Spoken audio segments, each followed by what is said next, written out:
7 negara yang membantu Indonesia bila perang dengan Australia. Indonesia merupakan negara yang termasuk ke dalam Asia Tenggara yang selama berabad-abad memiliki sejarah panjang di antara kekuatan Barat dan kekuatan Timur.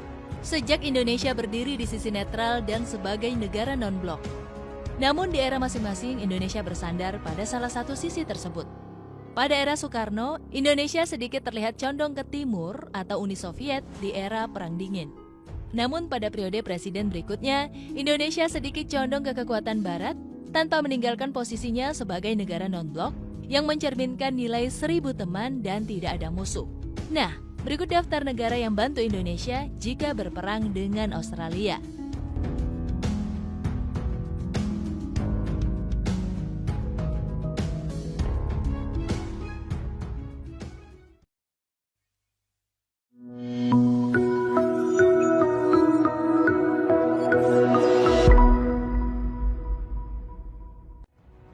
Yang pertama, Palestina.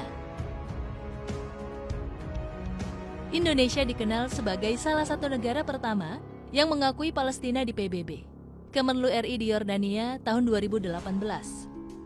Sejak awal, Indonesia memang telah menunjukkan kepedulian dan simpati yang besar terhadap kemerdekaan Palestina. Bahkan untuk menjaga solidaritas antar anggota Liga Arab, Indonesia berdiri dengan pembebasan Palestina melawan Israel, Amerika Serikat, dan pendukung mereka lainnya. Sementara anggota Liga Arab lainnya telah menunjukkan minat mereka untuk normalisasi hubungan dengan Israel.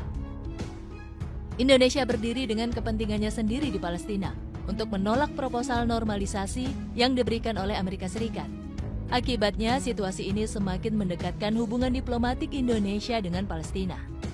Oleh karena itu, Palestina patut berterima kasih kepada Indonesia dan sangat wajar jika Palestina disebut sebagai salah satu negara sekutu Indonesia.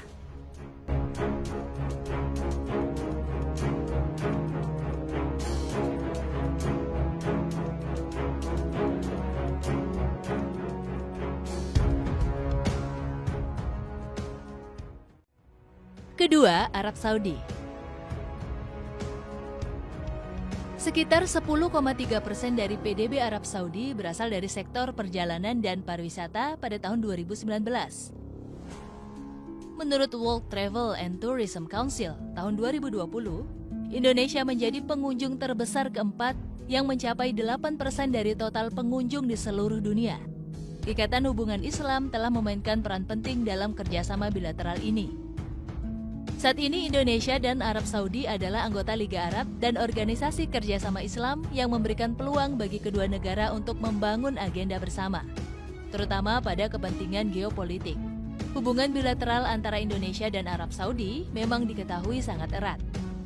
Hal ini bisa dibuktikan dengan kunjungan bersejarah Sultan Arab Saudi ke Indonesia pada Maret 2017 lalu. Sehingga Arab Saudi bisa disebut sebagai negara sekutu Indonesia.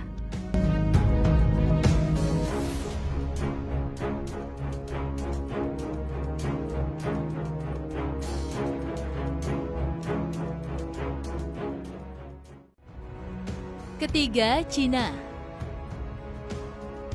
Sejak kebangkitan ekonomi Cina, Indonesia menjadi salah satu negara yang paling disambut dari banyak aliran investasi Cina. Presiden Indonesia, Joko Widodo, melaporkan dan bahkan menghadiri forum inisiatif One Belt, One Road atau OBOR Cina sejak masa jabatan pertamanya pada tahun 2017. Menurut Bloomberg, tahun 2019, Indonesia merupakan proyek infrastruktur Cina terbesar di Asia Tenggara dengan total nilai lebih dari 92 miliar US dollar. Dalam konteks yang sama, Cina merupakan mitra dagang terbesar Indonesia, 72,89 miliar US dollar, dan investor terbesar kedua di Indonesia, 4,7 miliar US dollar, melampaui negara Jepang. Padahal merek smartphone Cina seperti Oppo dan Xiaomi sudah menguasai pasar Indonesia, 45% market share, mengungguli smartphone merek Korea Selatan yaitu Samsung.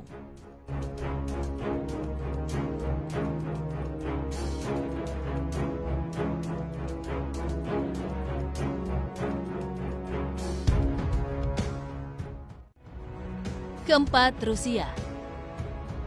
Terlepas dari aksi invasi militer yang dilakukan Rusia terhadap Ukraina yang sejatinya tidak dapat dibenarkan, namun negeri beruang merah tersebut adalah sahabat negara kita.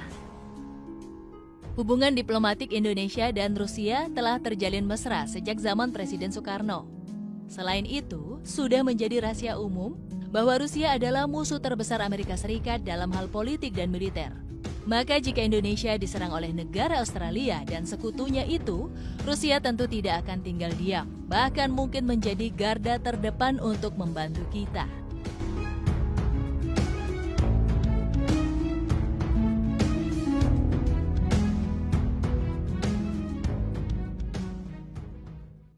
Lima, Turki. Sebagai sesama negara dengan penduduk mayoritas Islam, Turki diprediksi akan membantu Indonesia jika negeri Zamrud Khatulistiwa ini diserang oleh Australia. Selain faktor kultur, political interest menjadi alasan mengapa negara pimpinan Recep Tayyip Erdogan itu akan menjadi sekutu Indonesia. Hal ini karena kedua negara punya hubungan diplomatik yang baik, plus pemerintah Turki yang kerap berseberangan dengan pandangan politik pemimpin Amerika Serikat.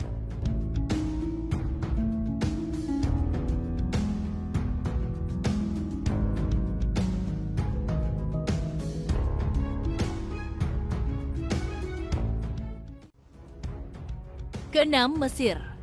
Setali tiga uang dengan Turki, negeri piramida ini juga punya alasan kultur hingga political interest untuk membantu Indonesia jika Australia menyerang negara kita.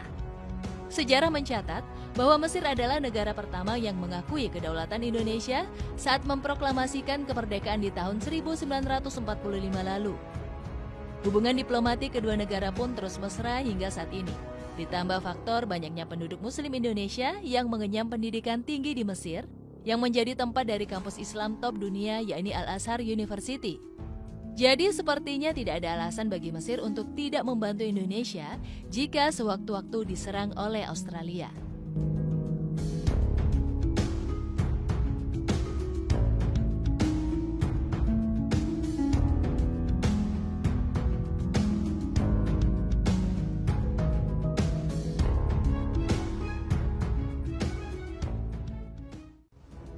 Ketujuh, Thailand. Negeri Gajah Putih ini juga punya kebijakan politik luar negeri yang mirip-mirip dengan Indonesia, yakni tidak terlalu memihak kubu manapun. Namun jika Australia menyerang Indonesia, ada beberapa alasan yang mendorong Thailand untuk turut membantu. Salah satunya yang terbesar adalah tentu adanya ikatan persaudaraan sebagai sesama negara Asia Tenggara. Selain itu, Indonesia dan Thailand pun punya hubungan diplomatik yang cenderung mesra dan jauh dari kata ribut, apabila membandingkan dengan hubungan Indonesia dengan negara tetangga terdekat, yakni Malaysia.